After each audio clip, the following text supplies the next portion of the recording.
Botswana needs doctor. Namibia needs doctor. Malawi needs doctor. Don't close your mind to just thinking Zambia is where you will be a doctor. Become the doctor and open up your mind to go all this. The UK was in need of doctors. All it needed is you having the practical. So the road is not straight. I won't give you a Ben Carson story that I've always dreamt to be. No. And so not all of us have such inspirational stories. But at the end of the day, once you decide, you own that decision and run with it. Okay? The advantage for you now, who's coming into this sphere, is you don't have the competition we had. We had just one university, Unza. If you don't make it to Unza, no medicine. But for you, there's unicorn there. The nurse or the midwife will do everything possible to ensure that this baby is able to breathe. What are they going to do? They are going to start with the patting, okay? They don't beat, they're just patting, right? They'll try to make the baby active, okay? Because our motto when it comes to midwifery is that no woman should die while giving birth. At the same time, we'll try to ensure that no baby should die. Are we together? So you will try to do everything possible. If that doesn't work, you are going to get it's going to be different from the actual CPR that we did in an adult.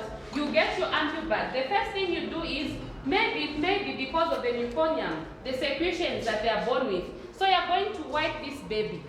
Okay? When you wipe this baby, you are now going to assess those things that we're assessing for. In an adult, we're assessing for the respiration, we're assessing for the pulse, and also what? Yes. So in this situation, if a baby did not receive enough oxygen, you find that even their skin color changes. It becomes blue, or it's going to be gray. Okay?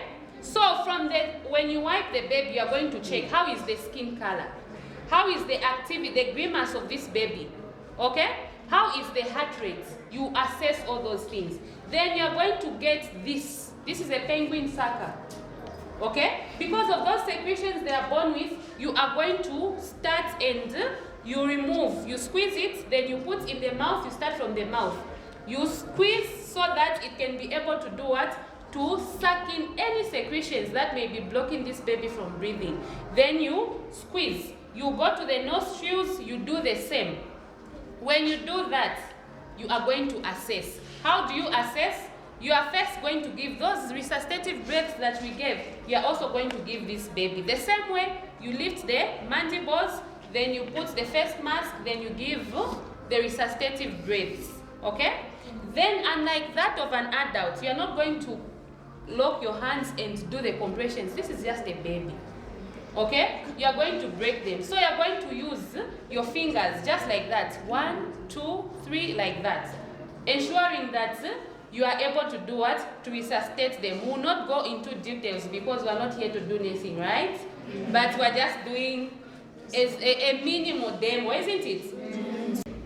If you have a minimum credit or merit, you will be able to enter the school. It's a matter of, are you able to remain in the school? And which comes to consistency. If you are consistently reading, as I told you, gave you an example. If we tell you the artery passes here, okay? Tomorrow you might forget. But if I keep telling you 3, 4, the body is not changing. If you can memorize it is here. That is what is going to drive you and keep you the medicine and the drive. If you desire, you find as you read, it's enjoyable. So do well at grade 12, do your LLB. Then when you are done with that, if you don't have enough finances, you can proceed with your masters, but that's not good enough. Make sure you pass your Zambia Institute of Advanced Legal Education exams. The exam is quite hard, but all you need to do is to motivate yourself that if there are others that manage to go through this route, then I must be in a position to do it as well. So don't be defeated by what you hear. No, theory is bad. Because there are times when out of 200 or so students, maybe only 1 or 2 clear on first attempt. So don't be discouraged that you will not. So if there's one who is going to clear, just say, I'm the one who's going to clear. That's the mentality we had. You don't put your friends ahead of you. Just say, that one who's going to clear is me. Don't look at, so I think that one will clear, that one will clear. Yeah. Just put yourself among those who are going to clear. If you don't clear on first attempt, you will still be given an opportunity to repeat. And usually, there are 10. One course is collapsed into one at Ziad. So there are basically 11 courses, but unless they change the rules now, during our time, the Civil Procedure High Court and Civil Procedure Subordinate Court, they collapse them into one. So that is 10 courses. So you may pass, the best is first attempt, make sure you pass not less than 5 courses. Because if you pass in less than 5, maybe 3, 4, when you rewrite, you'll have to write all the courses again. But if you pass 5, 6, when you rewrite, you write only those that you failed. That's the issue. So I don't know if there are, of course, in terms of subjects, which subjects probably you need to do well at grade 12. English is one of them. The social sciences, they are good for you. RE, civic education, what are the literature in English? Of course, you have to pass mathematics. Yeah. At least you must have a good grade, a 3, a 4, a 5 in mathematics, but do well in these other subjects. History, if you are doing history, you do well in those. You find it easy when it comes to studying law. The issue is that when you are studying law, you need to understand, the way how many are doing RI? Okay, you have what you call content. Yes. So the way you are given a passage in the scripture and you are asked to interpret and explain what it means is almost the same. You are given facts. Someone did A, B, C, D, and then you are now asked to advise that person according to which law. So you have to know, is it a criminal matter? Is it a civil matter? I hope you understand what is the criminal matter, what is civil matter. Yes.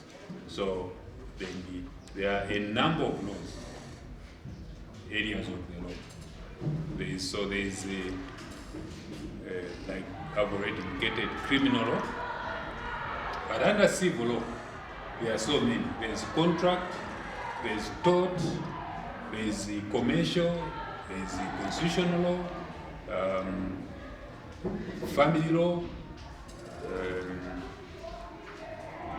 intellectual property, human rights. So there are quite a number. When you go for your master's, that's when you can choose which field you want to major in. So you may want to become a human rights lawyer. If you want to become a human rights lawyer, you may not mind so much about the CI, because you may take the route of doing your master's, your research, your PhD, then you try to work for organizations such as the UN and its agencies. That's where mostly you find some of these human rights, the AO, the AU, you find those. So the field is quite wide. All you need is it. The competition is there, but if you set yourself apart, you'll be in a position, because at least when you are practiced for a minimum of 5 years. What I mean by practice for a minimum of 5 years, from the time you are admitted to the bar, when you pass your ZR, when you have practiced for 5 years, then you can set up your own law firm. Even if you are not employed, you can employ yourself by setting up a law firm, and then you now fight for your clients. Clients will come, if you do good work, even when you appear in court, you do well, there are people who are listening when you are in court. After court, some of them may decide to follow you because they have said, no, that lawyer, I think the way he was speaking, issues of integrity in your practice are very cardinal. So there's what you call the margin of error. In numbers, there's always a margin of error, okay? So here's the thing.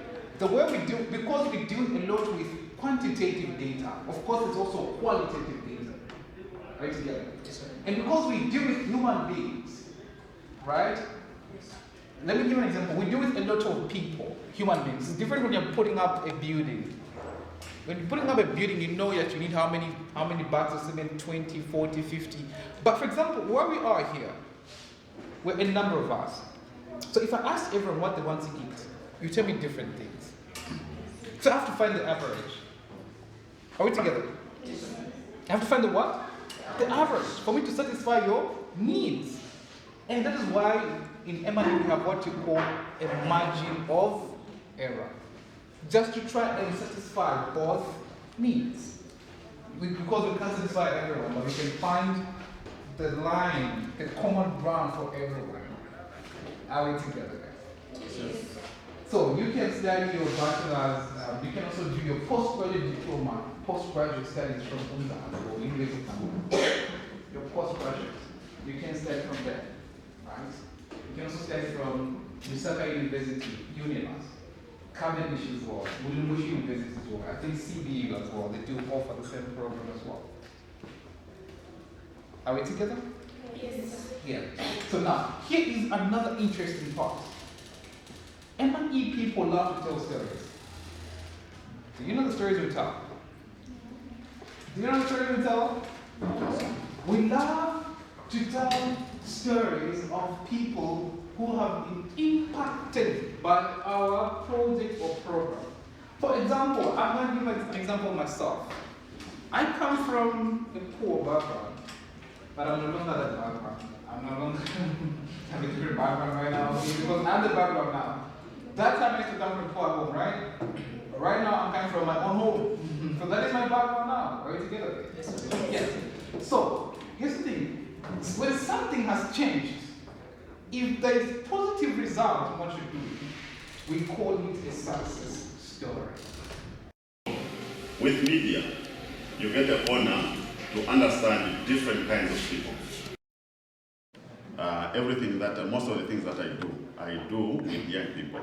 Back when I was still working here for the radio station, I remember that when uniform, it hasn't changed. That was like in 2006, where we would do debates and move around in different schools and interact with the pupils at that level.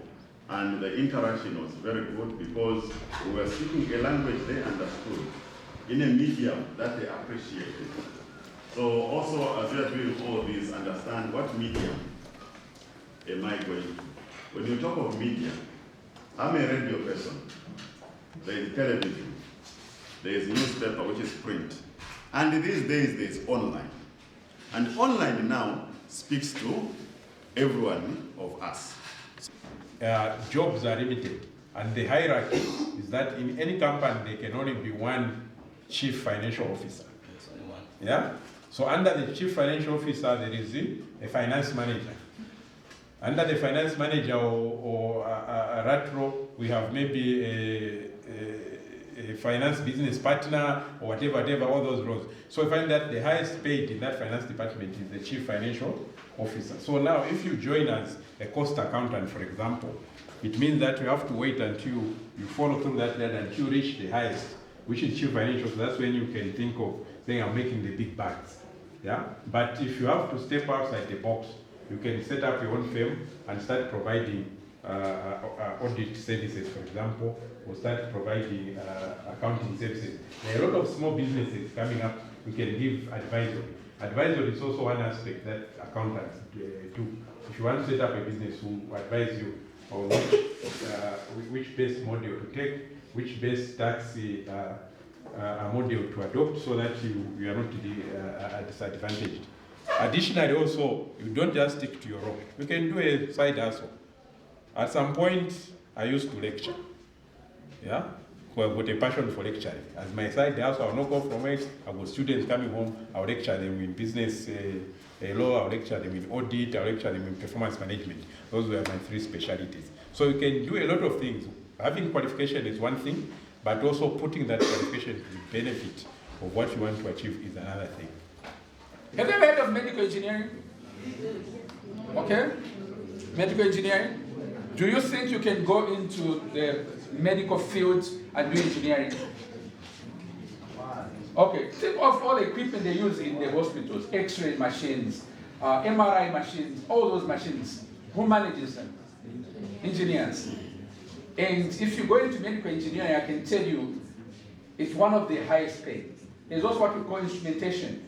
If you go into the mines, the instrument that you use to measure things, that's all engineering. So there are a lot of fields of engineering that are there that you should have an interest in. So it's not just electrical, mechanical, civil, and these ones that are there. So just open up your mind so that you can ask the questions. Thank you.